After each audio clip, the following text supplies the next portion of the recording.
अंतर्राष्ट्रीय ओलंपिक समिति के अध्यक्ष थॉमस बाक कहते हैं, आईओसी एक विश्वसनीय भागीदार के बिना एलए में मुक्केबाजी का आयोजन नहीं करेगा। यदि ये राष्ट्रीय महासंघ चाहते हैं कि उनके एथलीट ओलंपिक पदक जीतें, तो उन्हें अच्छे प्रदर्शन के साथ एक विश्वसनीय अंतर्राष्ट्रीय महासंघ के रूप में संगठित होना होगा और सभी आवश्यकताओं का सम्मान करना होगा। तमिलनाडु के सीएम एम.के. स्टालिन ने कोयम्बटूर में पूर्व सीएम और पार्टी संस्थापक एम. करुणानिधि की प्रतिमा का अनावरण किया।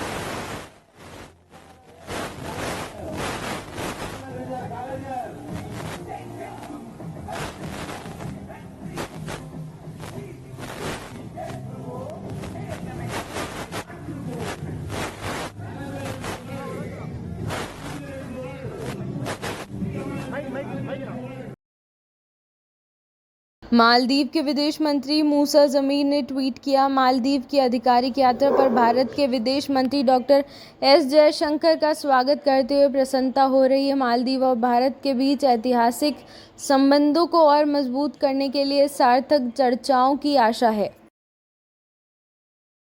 कोलकाता के आरजी कर मेडिकल कॉलेज एवं अस्पताल में द्वितीय वर्ष की मेडिकल छात्रा मृत पाई गई। पश्चिम बंगाल की भाजपा विधायक अग्निमित्रा पाल ने कहा, जिस हालात में उसका शव मिला वह पूरी तरह नग्न अवस्था में थी और उस पर चोट के निशान थे। ऐसा लग रहा है कि उसके साथ बलात्कार किया गया और फिर उसकी हत्या कर दी गई। हम सीबीआई जांच की मांग करते हैं। आप शाम के बाद पोस्टमार्टम नहीं कर सकते, लेकिन उन्होंने यहाँ ऐसा किया। अगर राज्य प्रणाली के तहत पोस्टमार्टम किया जाता है तो सच्चाई दब जाएगी। हम केंद्र सरकार के अस्पताल में दोबारा पोस्टमार्टम चाहते हैं। हम यही मांग करते हैं कि ताकि उसे न्याय मिले।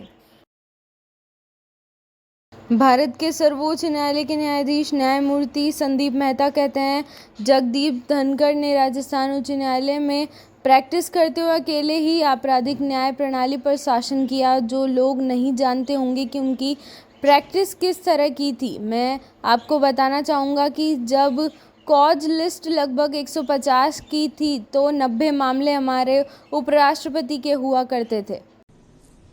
It is indeed, as I said, a matter of pride and privilege for this institution that today we have amongst us the visionary Vice President of India, Honorable Shri Jagdeep Dhankar Sahab, who single-handedly ruled the criminal justice system of this state while practicing in the Rajasthan High Court. I, as a young lawyer, would really look up to the day when Honorable Jagdeep Dhankar Sahab would be visiting Jodhpur to argue a matter in the principal seat. It was as if a celebrity had come to town and all were there to watch him.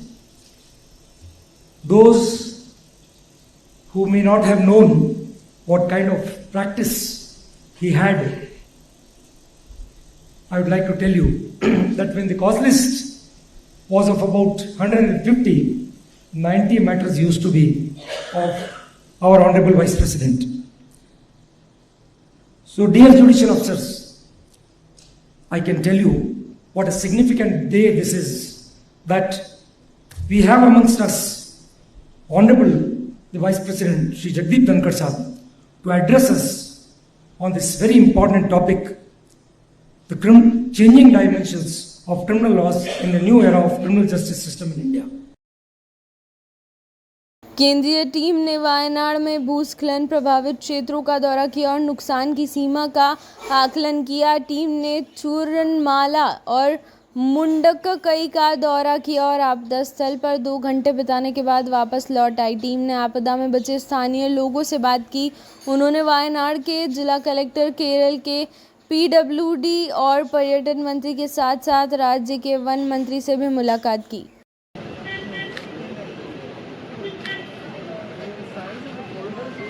We'll show, ma'am. We'll show. That area is a must area, ma'am. We have to see where to go there. Here also. Yes, sir.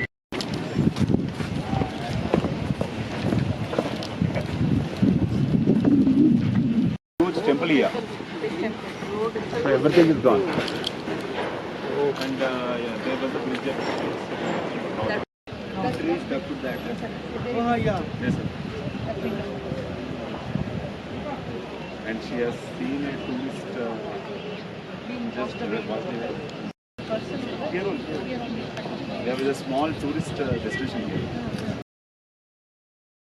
सीमा सुरक्षा एवं विकास विभाग के मंत्री अतुल बोरा के नेतृत्व में असम के एक प्रतिनिधिमंडल ने मिजोरम के गृह मंत्री के संपादगा और भूमि राजस्व एवं बंदोबस्त मंत्री लालछनजोवा से आइजोल में मुलाकात की। बैठक का उद्देश्य लंबे समय से चले आ रहे असम मिजोरम अंतर्राज्यीय सीमा मुद्दों को सौहार्दपूर्ण ढंग से हल करना था। हर घर तिरंगा कार्यक्रम की सफलता के लिए त्रिपुरा के मुख्यमंत्री माणिक साहा ने कहा, आज सभी विधायकों, मंत्रियों, एमडीसी और पीएसयू के अध्यक्षों के साथ वीडियो कॉन्फ्रेंस के जरिए समीक्षा बैठक की अध्यक्षता की। वीडियो कॉन्फ्रेंस के दौरान सीएम ने कहा कि हर घर तिरंगा कार्यक्रम उन लोगों को सम्मानित करने के लिए किया गया है जिन्होंने हमारे देश की रक्षा में सर्वोच्च बलिदान दिया है। उन्होंने कहा, हमें हर घर तिरंगा कार्यक्रम के बाद केंद्र से निर्देश मिले हैं। यह कार्यक्रम 11 से 14 अगस्त तक चलेगा, जिसकी शुरुआत मंत्री और विधायकों के नेतृत्व में तिरंगा यात्रा से होगी, जो हमारे राज्य में पहले ही शुरू हो चुकी है। जम्मू कश्मीर पुलिस ने 33 करोड़ रुपए कीमत की 33 किलो हेरोइन बरामद की, एक संदिग्ध गिरफ्तार। नौसेना प्रमुख एडमिरल दिनेश के त्रिपाठी पीवीएसएम ने कहा, आज अग्निवीर प्रशिक्षुओं का चौथा बैच पास आउट हुआ है। मुझे ये देखकर खुशी हो रही है कि इस तरह के अग्निवीर हमारे साथ जुड़ रहे हैं। उन्होंने जो मूल्य सीखे हैं उनसे उन्हें बहुत मदद मिलेगी। बांग्लादेश में उथल पुथल मची हुई है। प्रदर्शनकारी वहां हिंदुओं को भी टारगेट कर रहे हैं। ऐसे में बांग्लादेश में रहने वाले हिंदू भारत बांग्लादेश सीमा पर कुछ बिहार जिले के कंटीले तारों की तरफ एकत्र हो गए हैं। लोकसभा की कार्यवाही अनिश्चितकाल के लिए स्थगित कर दी गई है। सत्र स्थगित होने के बाद अनौपचारिक चाय बैठक में पीएम मोदी और राहुल गांधी ने एक दूसरे का अभिवादन किया और गर्मजोशी से नमस्ते की। राहुल गांधी ने राजनाथ सिंह से यूक्रेन की स्थिति के बारे में पूछा, जिस पर रक्षा मंत्री ने कहा कि भारत इस पर कड़ी नज़र रख रहा है। अनौपचारिक बैठक की तस्वीर में पीएम मोदी, ओम बिरला, अमित शाह, राजनाथ सिंह, राहुल गांधी, किरेन रिजिजू, पीयूष गोयल और चिराग पासवान बैठे नजर आ रहे हैं। भाजपा सांसदों ने शुक्रवार को विपक्षी दलों की आलोचना करते हुए कहा कि बांग्लादेश में हिंदुओं और अन्य अल्पसंख्यक समुदायों की स्थिति पर उनकी चुप्पी दुर्भाग्यपूर्ण है। राज्यसभा में शून्यकाल के दौरान यमुना में प्रदूषण का मुद्दा उठाते हुए स्वाति मालीवाल ने कहा कि राष्ट्रीय राजधानी के लोग भाग्यशाली हैं कि यमुना शहर से होकर गुजरती है, लेकिन त्रासदी यह है कि हमारी नाकामियों के कारण नदी नाले में बदल गई है। स्वाति मालीवाल ने कहा कि यमुना की लंबे समय से पूजा की जाती रही है, लेकिन आज 22 नाले नदी में गिरते हैं और रोजाना 238 मिलियन गैलन सीवेज इसमें डाला जा रहा है। उन्होंने कहा कि स्थिति ऐसी है कि नदी में पानी से ज़्यादा जहरीला झाग तैरता हुआ दिखाई देता है। स्वाति ने कहा कि नदी का केवल एक छोटा सा हिस्सा दिल्ली से होकर गुजरता है, लेकिन इसका 76% हिस्सा प्रदूषित होता जाता है। उन्होंने कहा कि हर रोज़ फैक्ट्रियां अवैध रूप से भारी धातुओं और जहरीले रसायनों को नदी में बहा रही है और कोई कार्यवाही नहीं हो रही है। पीटीआई के मुताबिक मालीवाल ने कहा कि दिल्ली सरकार ने 2021 में वादा किया था कि वह 2025 से पहले यमुना को इतना साफ कर देगी कि कोई भी इसमें डुबकी लगा सकेगा, लेकिन हज़ारों करोड़ खर्च करने के बाद भी स्थिति वैसी की वैसी है। स्थिति बहुत खराब है। यमुना हमारी माँ है और वह वेंटिलेटर पर है। केवल राजनीति की जा रही है। उन्होंने दिल्ली सरकार पर झूठे वादे करने और आरोप प्रत्यारोप में लिप्त होने का आरोप लगाया। पीएम मोदी ने नीरज चोपड़ा से बात की, पेरिस ओलंपिक में रजत जीतने पर उन्हें बधाई दी। लम्हे आज़ादी के करीब 17 महीने बाद मनीष सिसोदिया जेल से बाहर आ गए। समर्थकों ने जिंदाबाद के नारे लगाए। दिल्ली के सीमापुरी थाने इलाके में एक पार्टी में पिस्तौल लहराने को लेकर जेलर दीपक शर्मा पर एक्शन हुआ है। सोशल मीडिया पर वीडियो वायरल होने के बाद तिहाड़ के डीजी ने दीपक शर्मा को सस्पेंड कर दिया। इसके अलावा मामले की जांच भी तिहाड़ के अधिकारी को सौंपी गई है। दीपक शर्मा वर्तमान में मंडोली जेल के असिस्टेंट जेल सुपरिटेंडेंट हैं।